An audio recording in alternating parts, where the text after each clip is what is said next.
Chapter 5 of The Spirit of the Border by Zane Grey. Recording by Leonard Wilson. Chapter 5. Silvertip turned to his braves, and giving a brief command, sprang from the raft.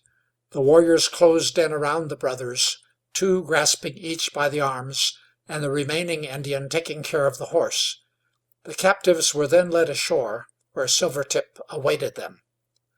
When the horse was clear of the raft, which task necessitated considerable labor on the part of the Indians, the chief seized the grapevine that was now plainly in sight, and severed it with one blow of his tomahawk. The raft dashed forward with a lurch and drifted downstream. In the clear water, Joe could see the cunning trap which had caused the death of Bill and ensured the captivity of himself and his brother.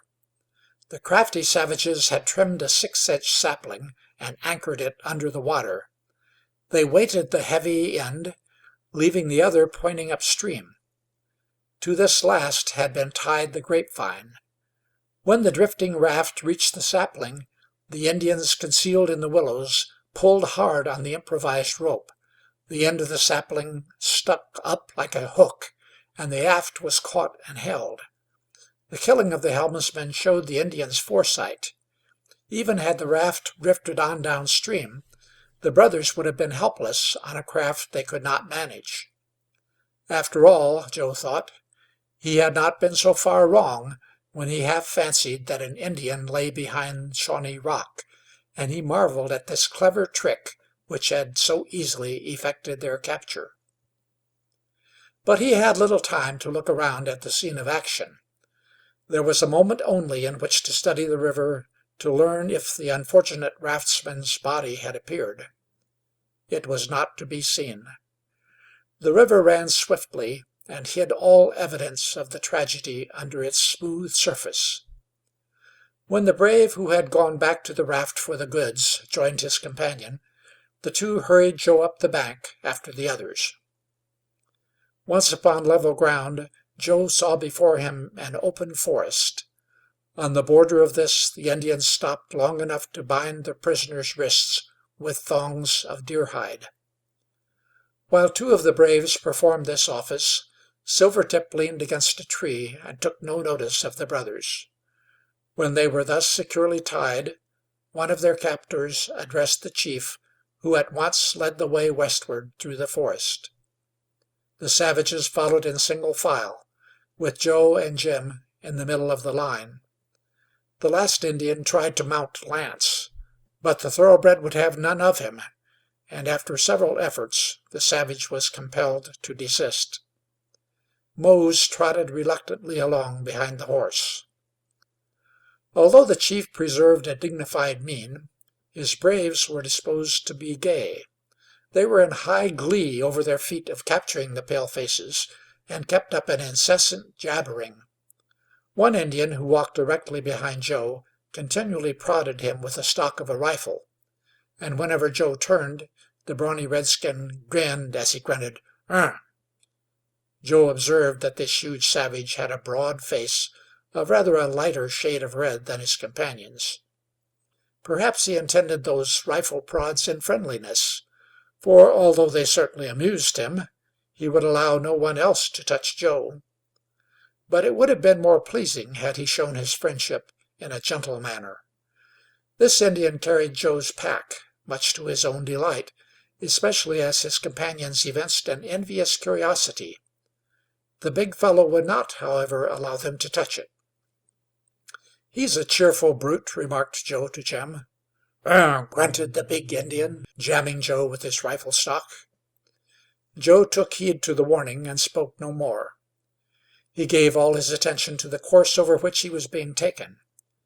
Here was his first opportunity to learn something of Indians and their woodcraft.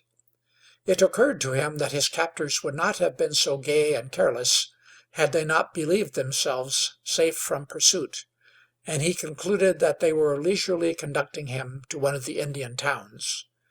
He watched the supple figure before him, wondering at the quick step, light as the fall of a leaf, and tried to walk as softly. He found, however, that where the Indian readily avoided the sticks and brush, he was unable to move without snapping twigs. Now and then he would look up and study the lay of the land ahead, and as he came nearer to certain rocks and trees, he scrutinized them closely in order to remember their shape and general appearance. He believed he was blazing out in his mind this woodland trail, so that, should fortune favor him and he contrive to escape, he would be able to find his way back to the river. Also, he was enjoying the wild scenery. The forest would have appeared beautiful even to one indifferent to such charms, and Joe was far from that. Every moment he felt steal stronger over him a subtle influence which he could not define. Half unconsciously he tried to analyze it, but it baffled him. He could no more explain what fascinated him than he could understand what caused the melancholy quiet which hung over the glades and hollows. He had pictured a real forest so differently from this. Here was a long lane paved with springy moss and fenced by bright green sassafras. There a secluded dale, dotted with pale blue blossoms, over which the giant cottonwoods leaned their heads, jealously guarding the delicate flowers from the sun. Beech trees, growing close in clanny groups, spread their straight limbs gracefully. The white birches gleamed like silver wherever a stray sunbeam stole through the foliage, and the oaks, monarchs of the forest, rose over all, dark, rugged, and kingly. Joe soon understood why the party traveled through such open forest.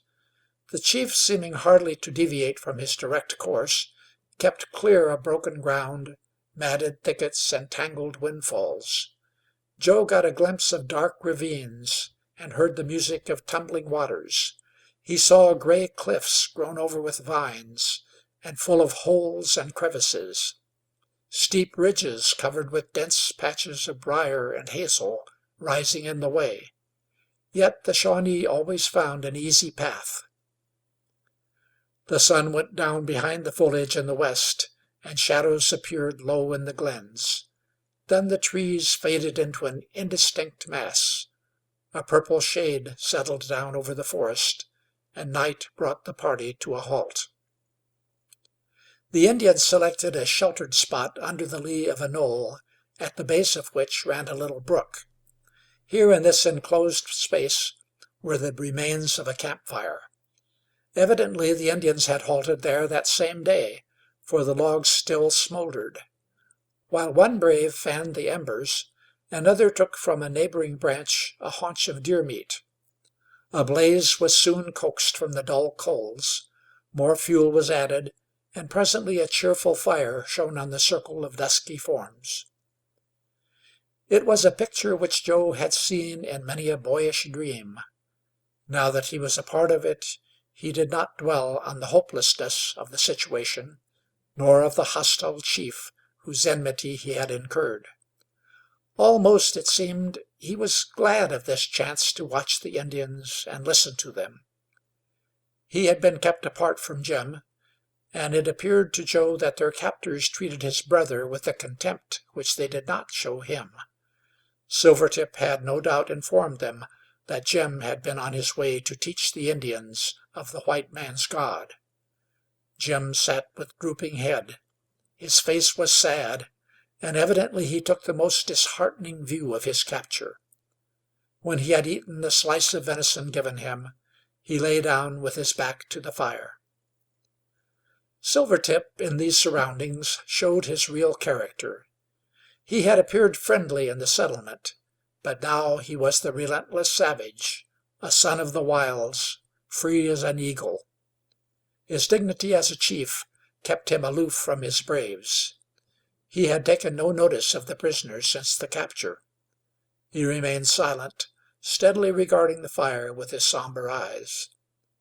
At length, glancing at the big Indian, he motioned toward the prisoners, and with a single word stretched himself on the leaves. Joe noted the same changelessness of expression in the other dark faces as he had seen in Silvertip's. It struck him forcibly. When they spoke in their soft, guttural tones, or burst into a low, not unmusical laughter, or sat gazing stolidly into the fire, their faces seemed always the same, inscrutable, like the depths of the forest now hidden in night. One thing Joe felt rather than saw: these savages were fierce and untamable.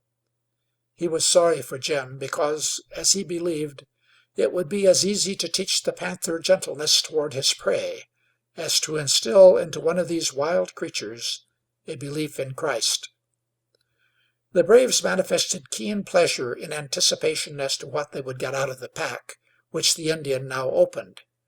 Time and again the big brave placed his broad hand on the shoulder of a comrade Indian and pushed him backward. Finally the pack was opened. It contained a few articles of wearing apparel, a pair of boots and a pipe and pouch of tobacco. The big Indian kept the latter articles, grunting with satisfaction, and threw the boots and clothes to the others. Immediately there was a scramble. One brave, after a struggle with another, got possession of both boots. He at once slipped off his moccasins and drew on the white man's foot coverings. He strutted around in them a few moments, but his proud manner soon changed to disgust. Cowhide had none of the soft, yielding qualities of buckskin, and hurt the Indian's feet. Sitting down, he pulled one off, not without difficulty, for the boots were wet, but he could not remove the other. He hesitated a moment, being aware of the subdued merriment of his comrades, and then held up his foot to the nearest one. This chanced to be the big Indian, who evidently had a keen sense of humor. Taking hold of the boot with both hands, he dragged the luckless brave entirely around the campfire. The fun, however, was not to be all one-sided. The big Indian gave a more strenuous pull, and the boot came off suddenly. Unprepared for this, he lost his balance and fell down the bank almost into the creek.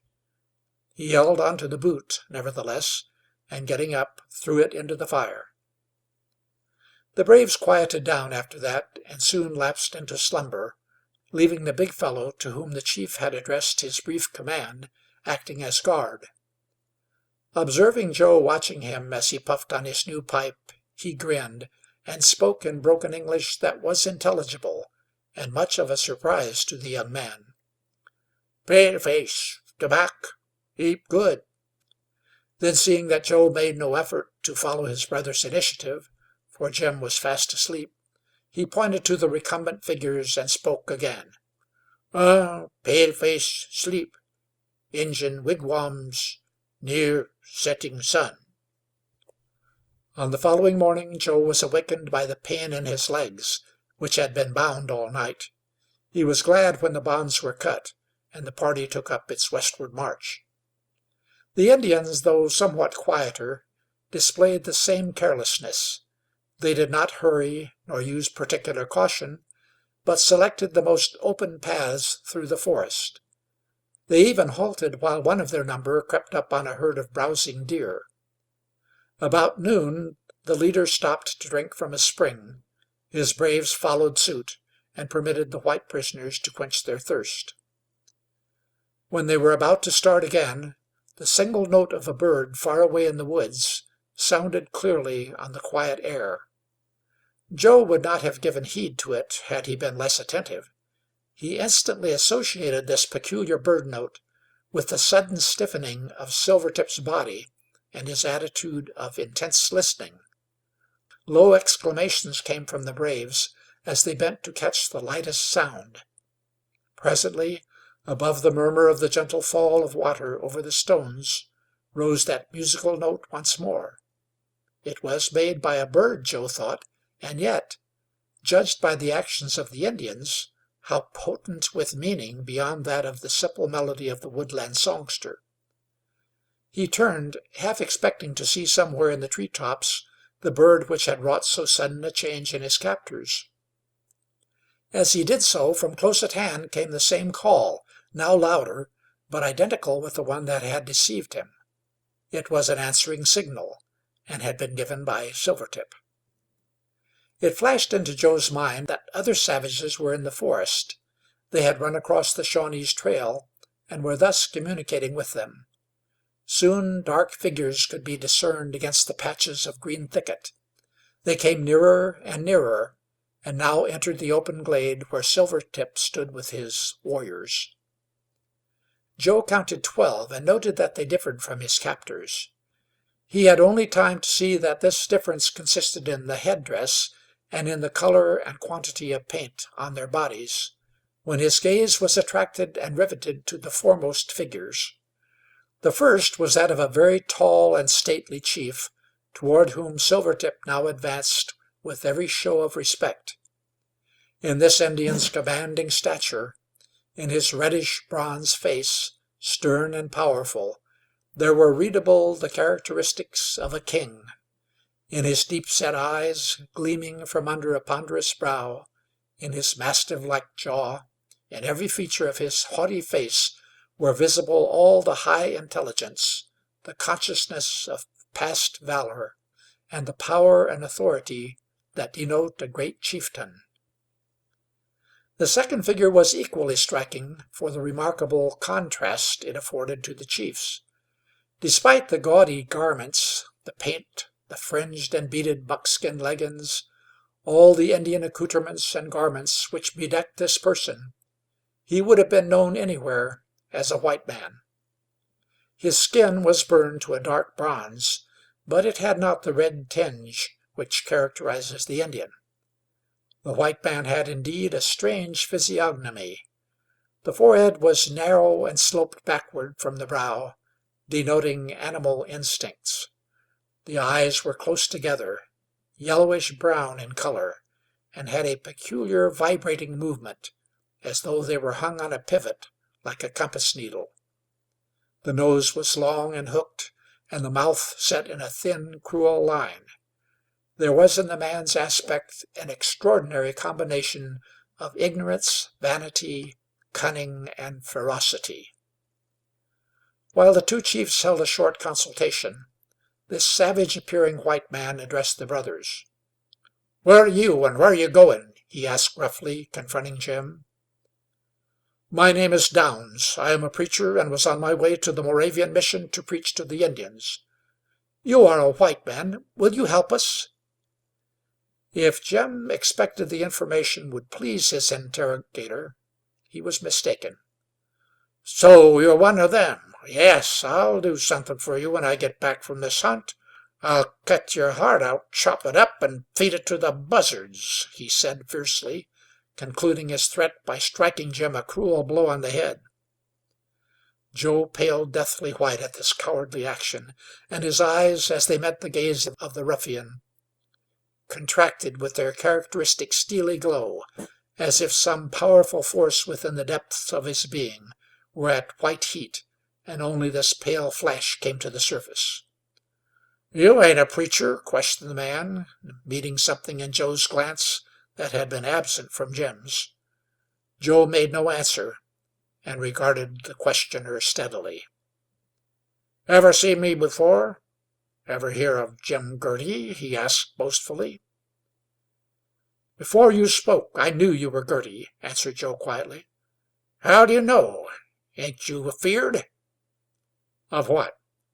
Me. Joe laughed in the renegade's face. "How'd you know me?" growled Girty. "I'll see that you have cause to remember me after this." "I figured there was only one so-called white man in these woods who is coward enough to strike a man whose hands are tied." "Boy, you're too free with your tongue. I'll shut off your wind." Girty's hand was raised, but it never reached Joe's neck. The big Indian had an hour or more previous cut Joe's bonds, but he still retained the thong which was left attached to Joe's left wrist. This allowed the young man free use of his right arm, which, badly swollen or not, he brought into quick action. When the renegade reached toward him, Joe knocked up the hand, and instead of striking, he grasped the hooked nose with all the powerful grip of his fingers. Girty uttered a frightful curse. He writhed with pain, but could not free himself from the vice-like clutch. He drew his tomahawk, and with a scream aimed a vicious blow at Joe. He missed his aim, however, for Silvertip had intervened and turned the course of the keen hatchet. But the weapon struck Joe a glancing blow, inflicting a painful, though not dangerous wound. The renegade's nose was skinned and bleeding profusely. He was frantic with fury and tried to get at Joe, but Silvertip remained in front of his captive until some of the braves led Girty into the forest, where the tall chief had already disappeared. The nose-pulling incident added to the gaiety of the Shawnees, who evidently were pleased with Girty's discomfiture. They jabbered among themselves and nodded approvingly at Joe, until a few words spoken by Silvertip produced a sudden change. What the words were, Joe could not understand, but to him they sounded like French. He smiled at the absurdity of imagining he had heard a savage speak a foreign language. At any rate, whatever had been said was trenchant with meaning. The Indians changed from gay to grave. They picked up their weapons and looked keenly on every side. The big Indian at once retied Joe, and then all crowded round the chief. "Did you hear what Silvertip said, and did you notice the effect it had?" whispered Jim, taking advantage of the moment. "It sounded like French, but of course it wasn't," replied Joe. "It was French. Le vent de la mort." "By Jove, that's it. What does it mean?" asked Joe, who was not a scholar. "The wind of death." "That's English, but I can't apply it here. Can you?" "No doubt it is some Indian omen." The hurried consultation over, Silvertip tied Joe's horse and dog to the trees, and once more led the way. This time he avoided the open forest and kept on low ground. For a long time he traveled in the bed of the brook, wading when the water was shallow, and always stepping where there was the least possibility of leaving a footprint. Not a word was spoken. If either of the brothers made the lightest splash in the water or tumbled a stone into the brook, the Indian behind rapped him on the head with a tomahawk handle. At certain places, indicated by the care which Silvertip exercised in walking, the Indian in front of the captives turned and pointed where they were to step. They were hiding the trail. Silvertip hurried them over the stony places, went more slowly through the water, and picked his way carefully over the soft ground it became necessary to cross. At times he stopped, remaining motionless many seconds. The vigilance continued all the afternoon.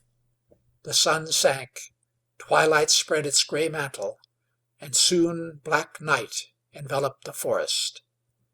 The Indians halted, but made no fire. They sat close together on a stony ridge, silent and watchful. Joe pondered deeply over this behavior. Did the Shawnees fear pursuit? What had that Indian chief told Silvertip?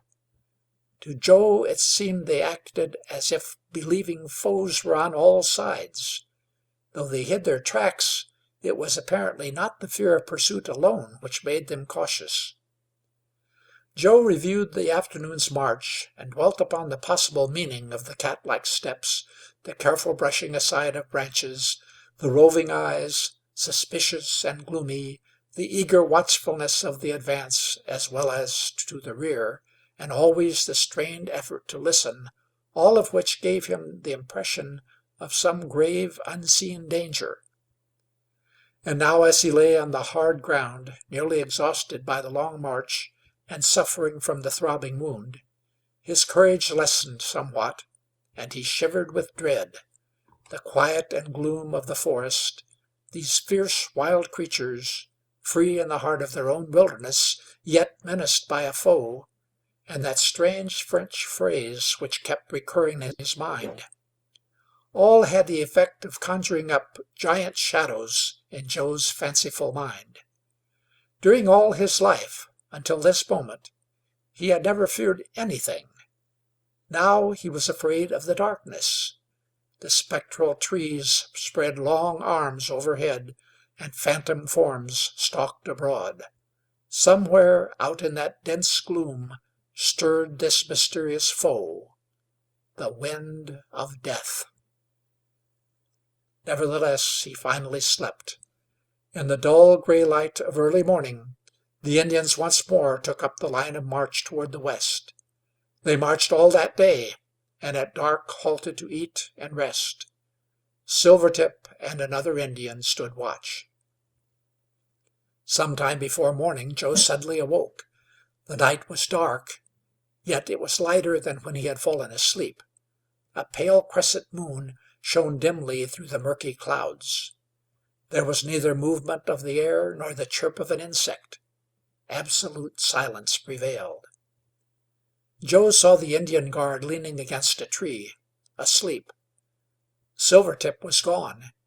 The captive raised his head and looked around for the chief. There were only 4 Indians left, 3 on the ground and 1 against the tree. He saw something shining near him. He looked more closely and made out the object to be an eagle plume Silvertip had worn in his headdress. It lay on the ground near the tree. Joe made some slight noise which awakened the guard. The Indian never moved a muscle, but his eyes roved everywhere. He, too, noticed the absence of the chief. At this moment, from out of the depths of the woods, came a swelling sigh, like the moan of the night wind. It rose and died away, leaving the silence apparently all the deeper. A shudder ran over Joe's frame. Fascinated, he watched the guard. The Indian uttered a low gasp. His eyes started and glared wildly. He rose very slowly to his full height and stood waiting, listening. The dark hand which held the tomahawk trembled, so that little glints of moonlight glanced from the bright steel. From far back in the forest deeps came that low moaning, "Um-oo." It rose from a faint murmur and swelled to a deep moan, soft but clear, and ended in a wail like that of a lost soul. The break it made in that dead silence was awful. Joe's blood seemed to have curdled and frozen. A cold sweat oozed from his skin, and it was as if a clammy hand clutched at his heart. He tried to persuade himself that the fear displayed by the savage was only superstition, and that that moan was but the sigh of the night wind. The Indian sentinel stood as if paralyzed an instant after that weird cry, and then, swift as a flash and as noiseless, he was gone into the gloomy forest. He had fled without awakening his companions. Once more the moaning cry arose and swelled mournfully on the still night air. It was close at hand. "The wind of death," whispered Joe. He was shaken and unnerved by the events of the past 2 days, and dazed from his wound. His strength deserted him, and he lost consciousness. End of Chapter 5 of The Spirit of the Border by Zane Grey. Recording by Leonard Wilson of Springfield, Ohio. Chapter 6 of The Spirit of the Border by Zane Grey. Recording by Leonard Wilson. Chapter 6. One evening, several days previous to the capture of the brothers, a solitary hunter stopped before a deserted log cabin which stood on the bank of a stream 50 miles or more inland from the Ohio River. It was rapidly growing dark. A fine drizzling rain had set in, and a rising wind gave promise of a stormy night. Although the hunter seemed familiar with his surroundings, he moved cautiously and hesitated, as if debating whether he should seek the protection of this lonely hut or remain all night under dripping trees. Feeling of his hunting frock, he found that it was damp and slippery. This fact evidently decided him in favor of the cabin, for he stooped his tall figure and went in. It was pitch dark inside, but having been there before, the absence of a light did not trouble him. He readily found the ladder leading to the loft, ascended it, and lay down to sleep. During the night a noise awakened him. For a moment he heard nothing except the fall of the rain. Then came the hum of voices, followed by the soft tread of moccasined feet. He knew there was an Indian town 10 miles across the country, and believed some warriors, belated on a hunting trip, had sought the cabin for shelter. The hunter lay perfectly quiet, awaiting developments. If the Indians had flint and steel and struck a light, he was almost certain to be discovered. He listened to their low conversation and understood from the language that they were Delawares. A moment later he heard the rustling of leaves and twigs, accompanied by the metallic click of steel against some hard substance. The noise was repeated, and then followed by a hissing sound, which he knew to be the burning of a powder on a piece of dry wood, after which rays of light filtered through cracks of the unstable floor of the loft. The man placed his eye to one of these crevices and counted 11 Indians, all young braves, with the exception of the chief. The Indians had been hunting. They had haunches of deer and buffalo tongues, together with several packs of hides. Some of them busied themselves drying their weapons. Others sat down listlessly, plainly showing their weariness, and 2 worked over the smoldering fire. The damp leaves and twigs burned faintly, yet there was enough to cause the hunter fear that he might be discovered. He believed he had not much to worry about from the young braves, but the hawk-eyed chief was dangerous. And he was right. Presently the stalwart chief heard or saw a drop of water fall from the loft. It came from the hunter's wet coat. Almost anyone save an Indian scout would have fancied this came from the roof. As the chief's gaze roamed everywhere over the interior of the cabin, his expression was plainly distrustful. His eye searched the wet clay floor, but hardly could have discovered anything there, because the hunter's moccasined tracks had been obliterated by the footprints of the Indians. The chief's suspicions seemed to be allayed. But in truth this chief, with the wonderful sagacity natural to Indians, had observed matters which totally escaped the young braves. And like a wily old fox, he waited to see which cub would prove the keenest. Not one of them, however, noted anything unusual. They sat around the fire, ate their meat and parched corn, and chatted volubly. The chief arose and, walking to the ladder, ran his hand along one of the rungs. "Ah!" he exclaimed. Instantly he was surrounded by 10 eager, bright-eyed braves. He extended his open palm. It was smeared with wet clay like that under his feet. Simultaneously with their muttered exclamations, the braves grasped their weapons. They knew there was a foe above them. It was a paleface, for an Indian would have revealed himself. The hunter, seeing he was discovered, acted with the unerring judgment and lightning-like rapidity of one long accustomed to perilous situations. Drawing his tomahawk and noiselessly stepping to the hole in the loft, he leaped into the midst of the astounded Indians. Rising from the floor like the rebound of a rubber ball, his long arm with the glittering hatchet made a wide sweep, and the young braves scattered like frightened sheep. He made a dash for the door, and, incredible as it may seem, his movements were so quick he would have escaped from their very midst without a scratch, but for one unforeseen circumstance. The clay floor was wet and slippery. His feet were hardly in motion before they slipped from under him, and he fell headlong. With loud yells of triumph, the band jumped upon him. There was a convulsive heaving motion of the struggling mass, one frightful cry of agony, and then hoarse commands. 3 of the braves ran to their packs, from which they took cords of buckskin. So exceedingly powerful was the hunter that 6 Indians were required to hold him, while the others tied his hands and feet.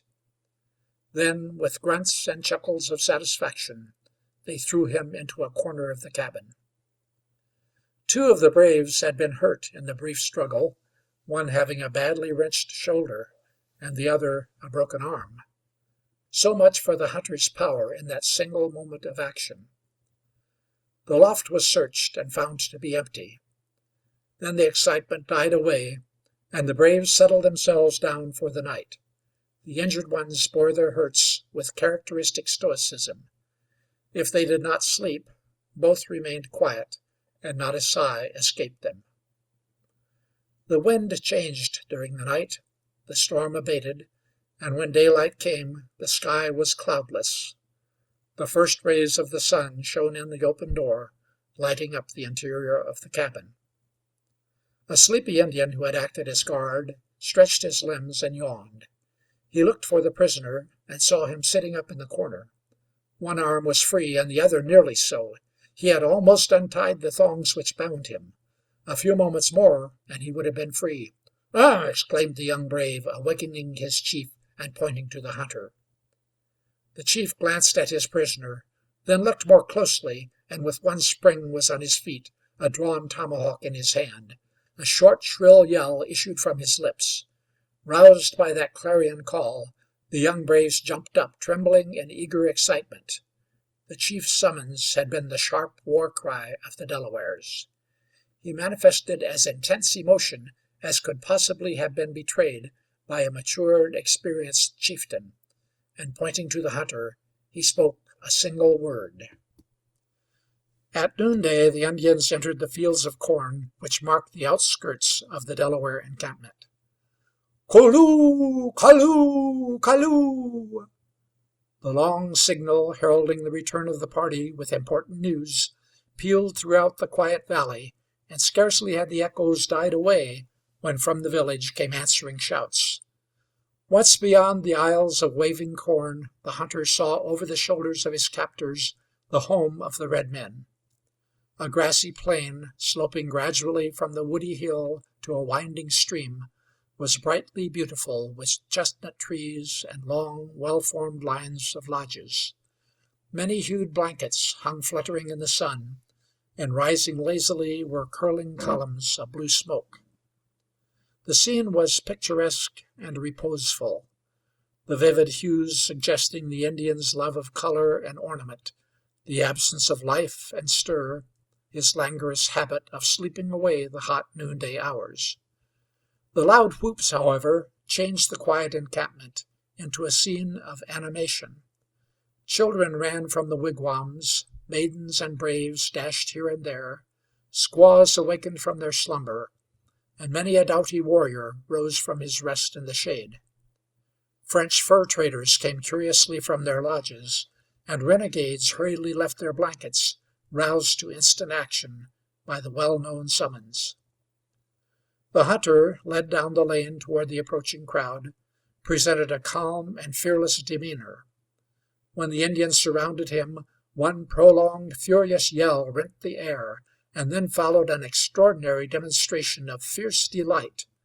The young brave's staccato yell, the maiden's scream, the old squaw's screech, and the deep war cry of the warriors intermingled in a fearful discordance. Often had this hunter heard the name which the Indian called him. He had been there before, a prisoner. He had run the gauntlet down the lane. He had been bound to a stake in front of the lodge where his captors were now leading him. He knew the chief, Wingenund, sachem of the Delawares. Since that time, now 5 years ago, when Wingenund had tortured him, they had been bitterest foes. If the hunter heard the hoarse cries or the words hissed into his ears, if he saw the fiery glances of hatred and sudden giving way to ungovernable rage, unusual to the Indian nature, if he felt in their fierce exultation the hopelessness of succor or mercy, he gave not the slightest sign. "Atalang! Atalang! Atalang!" rang out the strange Indian name. The French traders, like real savages, ran along with the procession, their feathers waving, their paint shining, their faces expressive of as much excitement as the Indians, as they cried aloud in their native tongue, "Le vent de la mort! Le vent de la mort! Le vent de la mort!" The hunter, while yet some paces distant, saw the lofty figure of the chieftain standing in front of his principal men. Well he knew them all. There were the crafty Pipe and his savage comrade, the Half-King. There was Shingiss, who wore on his forehead a scar, the mark of the hunter's bullet. There were Kotoxen, the Lynx, and Misepa the source, and Winstona the war cloud, chiefs of sagacity and renown. 3 renegades completed the circle, and these 3 traitors represented a power which had for 10 years left an awful bloody trail over the country. Simon Girty, the so-called White Indian, with his keen, authoritative face turned expectantly. Elliott, the Tory deserter from Fort Pitt, a wiry, spider-like little man. And last, the gaunt and gaudily arrayed form of the demon of the frontier, Jim Girty. The procession halted before this group, and 2 brawny braves pushed the hunter forward. Simon Girty's face betrayed satisfaction. Elliott's shifty eyes snapped, and the dark, repulsive face of the other Girty exhibited an exultant joy. These desperadoes had feared this hunter. Wingenund, with a majestic wave of his arm, silenced the yelling horde of frenzied savages and stepped before the captive. The deadly foes were once again face to face. The chieftain's lofty figure and dark, sleek head, now bare of plumes, towered over the other Indians, but he was not obliged to lower his gaze in order to look straight into the hunter's eyes. Verily, this hunter merited the respect which shone in the great chieftain's glance. Like a mountain ash he stood, straight and strong, his magnificent frame tapering wedge-like from his broad shoulders. The bulging line of his thick neck, the deep chest, the knotty contour of his bared forearm, and the full curves of his legs, all denoted a wonderful muscular development. The power expressed in this man's body seemed intensified in his features. His face was white and cold, his jaw square and set. His coal-black eyes glittered with almost a superhuman fire, and his hair, darker than the wing of a crow, fell far below his shoulders. Matted and tangled as it was, still it hung to his waist, and had it been combed out, must have reached his knees. One long moment Wingenund stood facing his foe, and then over the multitude and through the valley rose his sonorous voice. "Deathwind dies at dawn." The hunter was tied to a tree and left in view of the Indian populace. The children ran fearfully by. The braves gazed long at the great foe of their race. The warriors passed in gloomy silence. The savages' tricks of torture, all their diabolical ingenuity of inflicting pain, was suppressed, awaiting the hour of sunrise, when this hated Long Knife was to die. Only one person offered an insult to the prisoner. He was a man of his own color. Jim Girty stopped before him, his yellowish eyes lighted by a tigerish glare, his lips curled in a snarl, and from between them issuing the odor of the fur trader's vile rum. "You'll soon be feed for the buzzards," he croaked in his hoarse voice. He had so often strewed the plains with human flesh for the carrion birds that the thought had a deep fascination for him. "Do you hear, scalp hunter? Feed for buzzards." He deliberately spat in the hunter's face. "Do you hear?" he repeated. There was no answer save that which glittered in the hunter's eye, but the renegade could not read it because he did not meet that flaming glance. Wild horses could not have dragged him to face this man had he been free. Even now a chill crept over Girty. For a moment he was enthralled by a mysterious fear, half paralyzed by a foreshadowing of what would be this hunter's vengeance. Then he shook off his craven fear. He was free. The hunter's doom was sure. His sharp face was again wreathed in a savage leer, and he spat once more on the prisoner. His fierce impetuosity took him a step too far. The hunter's arms and waist were fastened, but his feet were free. His powerful leg was raised suddenly. His foot struck Girty in the pit of the stomach. The renegade dropped, limp and gasping. The braves carried him away, his gaudy feathers trailing, his long arms hanging inertly, and his face distorted with agony. The maidens of the tribe, however, showed for the prisoner an interest that had in it something of veiled sympathy. Indian girls were always fascinated by white men. Many records of Indian maidens' kindness, of love, of heroism for white prisoners brighten the dark pages of frontier history.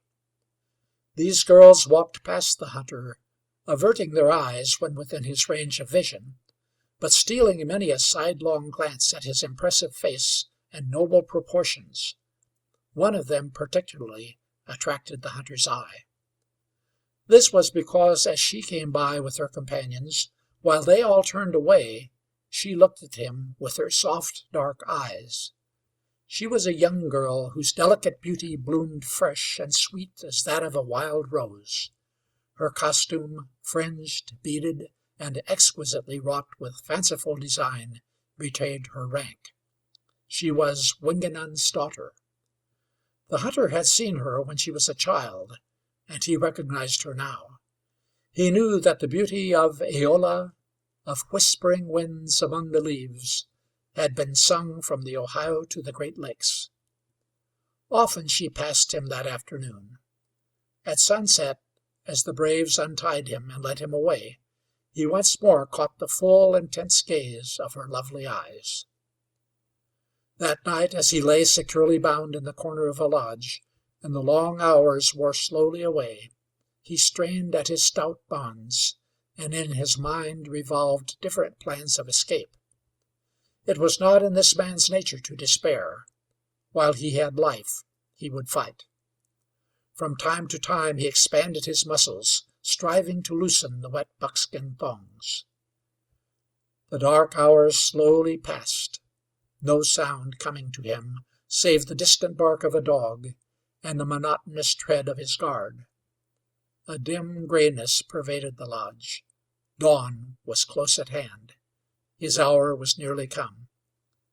Suddenly his hearing, trained to a most acute sensibility, caught a faint sound, almost inaudible. It came from without, on the other side of the lodge. There it was again, a slight tearing sound, such as is caused by a knife when it cuts through soft material. Someone was slitting the wall of the lodge. The hunter rolled noiselessly over and over until he lay against the skins. In the dim grayness he saw a bright blade moving carefully upward through the deer hide. Then a long knife was pushed into the opening. A small brown hand grasped the hilt. Another little hand followed and felt of the wall and floor, reaching out with groping fingers. The hunter rolled again so that his back was against the wall and his wrists in front of the opening. He felt the little hand on his arm. Then it slipped down to his wrists. The contact of cold steel sent a tremor of joy through his heart. The pressure of his bonds relaxed, ceased. His arms were free. He turned to find the long-bladed knife on the ground. The little hands were gone. In a twinkling he rose, unbound, armed, desperate. In another second an Indian warrior lay upon the ground in his death throes, while a fleeing form vanished in the gray morning mist. End of Chapter 6 of The Spirit of the Border by Zane Grey. Recording by Leonard Wilson of Springfield, Ohio.